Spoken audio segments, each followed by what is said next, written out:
The race for the Speaker of the House is growing. It's May 31st, 2024, and these are your headlines. So we're still here at the Texas Homeschool Convention, if you can see behind me or hear any of the noise here. But while we're here, the race for the next Speaker of the Texas House is growing. Stephenville Republican Representative Shelby Slawson has announced she's going to seek the position currently held by Speaker Phelan. She made the announcement yesterday in a letter to the House Republican Caucus, where she wrote, "When we entered the 88th session, I was a supporter of the current speaker, believing honestly and good faith that we would build productively on prior successes. But then," she said, I am deeply disappointed in the mismanagement by the current speaker and his inner circle that continually overshadows our wins and puts us at odds with our grassroots supporters, other electeds, and our own members. Last session, I gave too much benefit of the doubt to leadership's power sharing with Democrats and then spent many frustrating hours trying to overcome the obstacles created by their empowering minority members at the expense of the majority.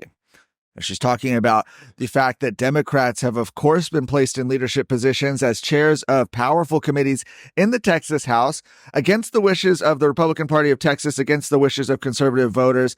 And yet this is a practice that House Speaker Phelan says he will continue if he is elected Speaker again in January. Shelby Slawson, by the way, was one of the members that did not vote for the House's impeachment of Attorney General Ken Paxton last year. She went on to say that the chamber needs a leader that unites Republicans rather than pitting them against constituents. Now, a group of incumbent and incoming members of the Texas House have been calling for a contract with Texas. It's a series of reforms designed to end Democrat influence over the legislative process in the Texas House. Slawson told members she agreed with nearly all of what has been circulated in contract and pledge form and has readily discussed with members in each group the ideas I think are musts and which bear more deliberation.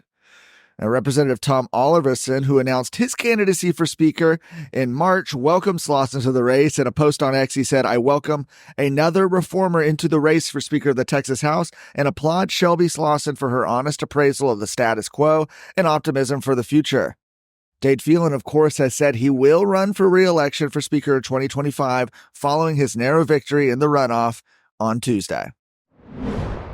Texans are reacting to the Trump verdict. A New York jury, of course, yesterday was the big story, has convicted former President Donald Trump on charges that he falsified business records to cover up an alleged affair.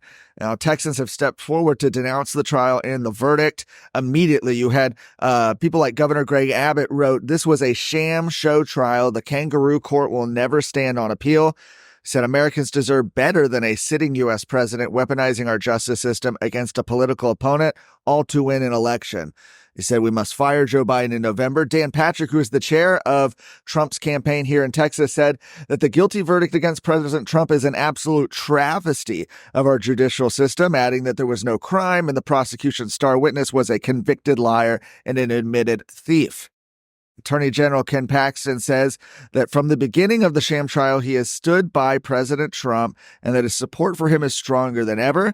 While Sid Miller, the agriculture commissioner, often called Trump's man in Texas, said it was a deeply disturbing day for our nation, but that he has every faith in the American people and President Trump. This moment will echo through history, and history will not be kind to the perpetrators and cheerleaders of this unparalleled sham. What are the important things out there in Texas politics and Texas news that matter to you, and what can you do about it? That's what we want to bring you with the Luke Messia Show on a weekly basis for 20 to 30 minutes. That way you can get the information and go do something for the rest of your week. I look forward to coming to you every Wednesday. Our last story today, human smuggler has been sentenced to 15 years in prison following a jury trial in South Texas. The smuggler, Deshaun Dwayne Griffin, was arrested and indicted last year in Kinney County on 5 counts of human smuggling. The 63rd District Attorney's Office prosecuted the case, with a Kinney County jury returning a guilty verdict on Wednesday. Kinney County Attorney Brent Smith told Texas Scorecard that jurors sent a very clear message in their 15-year verdict. The only smuggling the defendant will be able to do now is from inside his prison cell. Kinney County is a border county deluged with illegal smuggling operations as it's nestled between two legal ports of entry in Maverick and Valverde counties. That's where Eagle Pass and Del Rio are. County residents have faced unprecedented chaos from the increased border crossings. In one instance, a human smuggler linked to a cartel drove through 16 properties while attempting to evade border patrol.